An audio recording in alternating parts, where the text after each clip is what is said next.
Hey guys, welcome back to my YouTube channel unique classes. आज हम class 12th की जो आपकी होम साइंस है उसके चैप्टर 2 का एमसीक्यूज करेंगे हिंदी में, इन हिंदी। तो सबसे पहले देखते हैं, आपको मैं बता दूं कि हमने इस चैप्टर की जो एक्सप्लेनेशन है वो करा दी है आपको कंप्लीट एक वीडियो में, तो आप उसे जाके देख सकते हैं। लिंक आपको डिस्क्रिप्शन बॉक्स में मिल जाएगी। और अगर चैप्टर 1 अभी तक आपने उसके एमसीक्यूज नहीं देखे तो वो भी जाके आप देख सकते हैं। चलते हैं अपनी एमसीक्यूज की तरफ। देखिए, पहला हमारा प्रश्न है, नैदानिक पोषण से आप क्या समझते हैं। तो आपके चैप्टर का नाम क्या है? नैदानिक पोषण और आहारी की। ठीक है, तो इस क्वेश्चन बोला गया है कि आप नैदानिक पोषण से क्या समझते हैं। तो मैंने नैदानिक पोषण के बारे में एक्सप्लेनेशन में पूरा अच्छे से डिफाइन किया है कि ये क्या होती है, इसका क्या रोल होता है, इसके महत्व क्या होते हैं, सभी बातें। तो आपने अगर एक्सप्लेनेशन नहीं देखी है तो एमसीक्यूज देखने का कोई फ़ायदा नहीं है। पहले एक्सप्लेनेशन देखिए, अच्छे से चैप्टर को समझिए, फिर इन एमसीक्यूज को अटेम्प्ट कीजिए। जब आप इनको खुद से करके देखेंगे तो आपको और अच्छे से क्लियर हो जाएगा। और साथ के साथ आंसर देते हुए चलना है। एक छोटा सा काम करना है आपको, आंसर देते हुए चलेंगे सारे के सारे बच्चे। अब देखिए, जो नैदानिक पोषण है उससे हम क्या समझते हैं। पहला ऑप्शन है बीमारी से निपटना, दूसरा है बीमारी से संबंधित पोषण, तीसरा है स्वास्थ्य के लिए लाभदायक और चौथा है विशिष्ट आहार व्यवस्था। तो इसका करेक्ट आंसर क्या होगा? ऑप्शन नंबर ख यानी कि बी, बीमारी से संबंधित पोषण। वे पोषक तत्व जो हम बीमारी के टाइम पर लेते हैं, जो बीमारी से संबंधित होते हैं, वो किस में आते हैं? नैदानिक पोषण में आते हैं। ठीक है, यहाँ से बात हो जाती है क्लियर। अब चलते हैं अपने नेक्स्ट क्वेश्चन की तरफ। तो देखिए, अगला हमारा है, चिकित्सीय खाद्य पदार्थ का उदाहरण है। तो चिकित्सीय खाद्य पदार्थ के बारे में भी मैंने आपको चैप्टर में बताया है कि ये क्या होते हैं, और बहुत इंपॉर्टेंट चैप्टर है आपका और इजी भी बहुत ज़्यादा है। आप मन लगा के पढ़ेंगे तो आपको एकदम से समझ में आ जाएगा। तो जो चिकित्सीय खाद्य पदार्थ है उसका सबसे अच्छा एग्जाम्पल क्या होता है? ORS। ये बात मैंने आपको बताई थी। तो जो ORS है वो हमें इन ऑप्शंस में कहाँ पे दिख रहा है? ऑप्शन नंबर क यानी कि ए में ORS। तो चिकित्सीय खाद्य पदार्थ का एग्जाम्पल क्या हो जाएगा? ORS। नेक्स्ट है फिर हमारे पास, कैरोटीनॉइड किसके लिए लाभकारी होता है। अब कैरोटीनॉइड क्या होता है? कैरोटीनॉइड ऐसा पादप रसायन होता है जो किसके अंदर पाया जाता है? गाजर के अंदर पाया जाता है, जिससे कि जो गाजर है उसका कलर इतना हमें प्यारा दिखता है, रेड कलर का, ऑरेंज कलर का, 2 कलर की गाजर आती है ना। तो जो कैरोटीनॉइड है वो किसके लिए लाभकारी होता है, यानी कि कैरोटीनॉइड जो केमिकल है वो मिलाया जाता है गाजर में, लेकिन वो क्यों मिलाया जाता है ये पूछा गया। यानी कि वो लाभकारी, किसी न किसी चीज़ के लिए लाभकारी होगा तभी तो उसे हम मिलाएंगे। तो देखिए, इसके ऑप्शन है, ऑप्शन नंबर ए है दिमाग के लिए, बी है हृदय के लिए, सी है किडनी के लिए, और डी है सभी के लिए। तो इसका करेक्ट आंसर क्या होगा? ऑप्शन नंबर ख यानी कि बी, हृदय के लिए।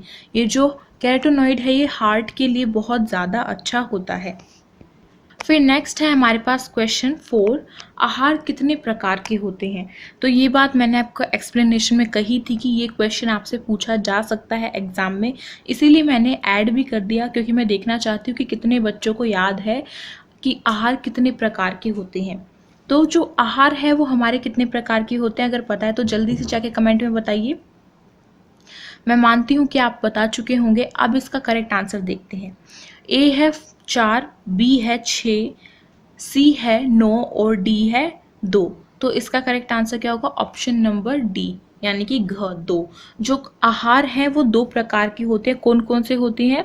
एक तो होता है नियमित आहार और एक होता है संशोधित आहार। नियमित आहार मतलब जो हम रोज़ाना लेते हैं अपने खाने के दौरान, जैसे कि रोटी चावल सब्जी हो गया, और संशोधित आहार जिसमें हम कोई जूस ऐड कर सकते हैं, जैसे कि गाजर का जूस हो गया, या फिर टमाटो सूप हो गया, या फिर खिचड़ी हो गई इत्यादि। तो संशोधित आहार और नियमित आहार के बारे में आप, आई होप आप अच्छे से समझ चुके होंगे अभी तक। फिर हमारा अगला प्रश्न है, एक बच्चे की लंबाई मापने के लिए डॉक्टर बच्चे के किस अंग को मापेगा।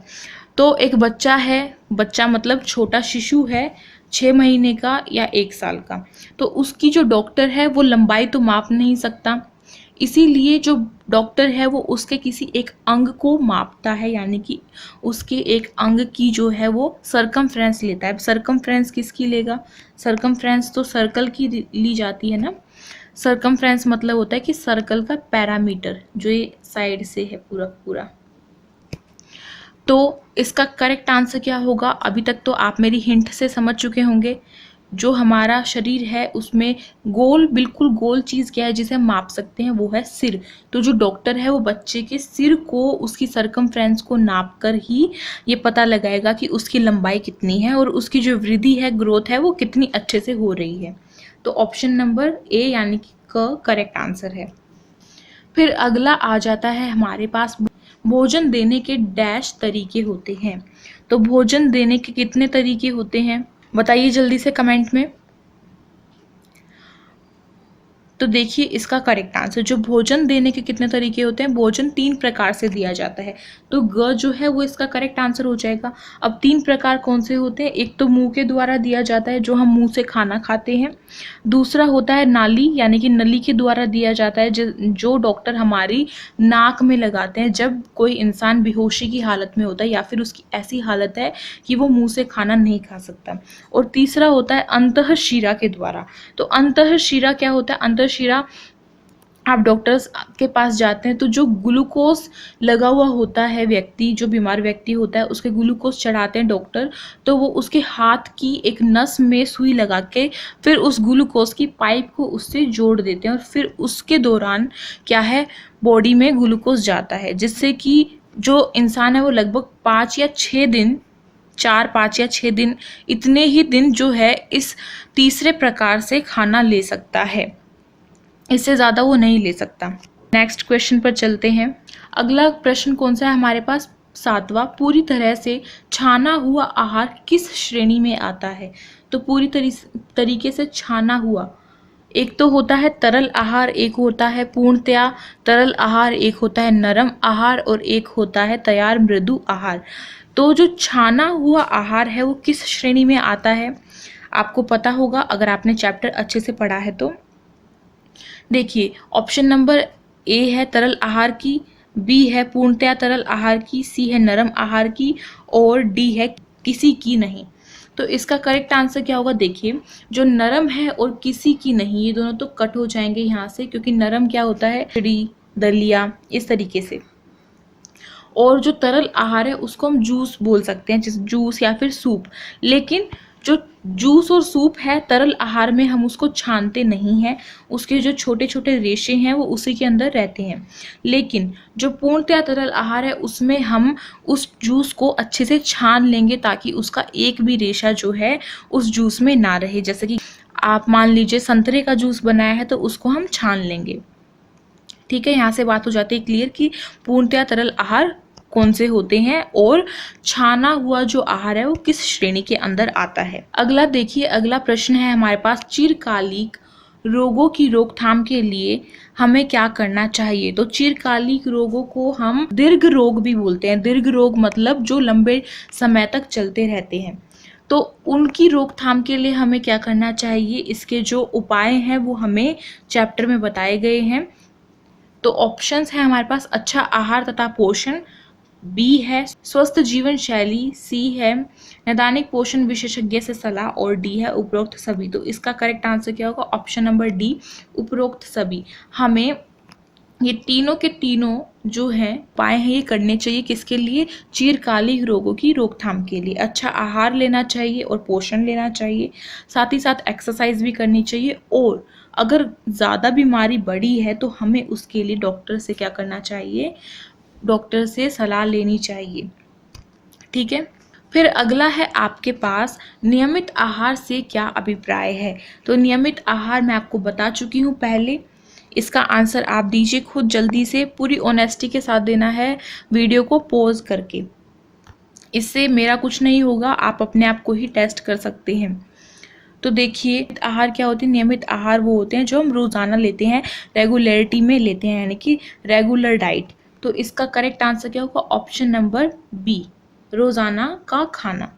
ठीक है, तो चलते हैं अपने अगले प्रश्न की तरफ, यानी कि इस वीडियो के लास्ट क्वेश्चन की तरफ। देखिए 10th क्वेश्चन है, नरम आहार का उदाहरण है। अब नरम आहार का उदाहरण क्या है, मैं आपको पहले बता चुकी हूँ ऊपर के एमसीक्यूज में। तो ऑप्शन है रोटी सब्जी, बी है फल, सी है खिचड़ी और डी है दूध। तो यहाँ पे रोटी सब्जी और फल जो है वो कट हो जाएगा। अब दूध और खिचड़ी बचा, तो दूध क्या है, एक तरल आहार है क्योंकि वो पानीदार होता है। कोई एक उसकी जो कंसिस्टेंसी है वो पानीदार होती है, ना कि गाढ़ी होती है, यानी कि वो खिचड़ी की तरह गाढ़ा तो नहीं होता है। इसीलिए जो नरम आहार है वो क्या है, खिचड़ी। तो जो ऑप्शन नंबर ग है वो इसका करेक्ट आंसर है। अब यहाँ पे आपके एमसीक्यूज हो जाते हैं कंप्लीट, लेकिन पार्ट 2 जो है वो अभी आएगा इस चैप्टर के। बाकी के जो एमसीक्यूज हैं वो मैं आपको पार्ट 2 में करा दूंगी, और ये जो एमसीक्यूज और नोट्स हैं वो आपको आपकी ई बुक में मिल जाएंगे, तो उसके लिए टेंशन मत लीजिएगा। और मैं आपको बता दूं कि अभी तक आपने हमारे टेलीग्राम ग्रुप को ज्वाइन नहीं किया है तो वहाँ पे जाके जल्दी से उसे ज्वाइन कर लीजिए। किस नाम से है, यूनिक क्लासेस के नाम से ही है हमारा टेलीग्राम ग्रुप जो है, तो उसे जाके ज्वाइन कर लीजिए, क्योंकि उस पर हम अपनी काफ़ी इंपॉर्टेंट जो इन्फॉर्मेशन है वो एकदम से अगर इन्फॉर्मेशन देनी होती है तो वहाँ पे हम आसानी से दे देते हैं, और उसका नोटिफिकेशन जो है वो भी आपको जल्दी मिल जाता है। और अगर आपको वीडियो अच्छी लगी हो तो इसे लाइक कर दीजिए, अपने फ्रेंड्स में शेयर कीजिए, ताकि मैं इसका पार्ट जो 2 है वो जल्दी से ला सकूं। ज़्यादा से ज़्यादा लाइक आएंगी तो आपका जो पार्ट 2 है वो मैं जल्दी लाने की कोशिश करूंगी। कमेंट करना मत भूलिएगा, कमेंट करनी है आपके अपने आंसर्स की तो करनी ही करनी है, साथ ही साथ मुझे ये भी बताना है कि कैसे आपको एमसीक्यूज लगे, या फिर किस तरीके के जो एमसीक्यूज है वो मुझे इसमें ऐड करने चाहिए। अपना सजेशन भी आप दे सकते हैं, कोई भी प्रॉब्लम है तो आप पूछ सकते हैं, आपकी पूरी हेल्प की जाएगी। मिलते हैं इसके पार्ट नंबर 2 में, तब तक के लिए थैंक यू फॉर वॉचिंग।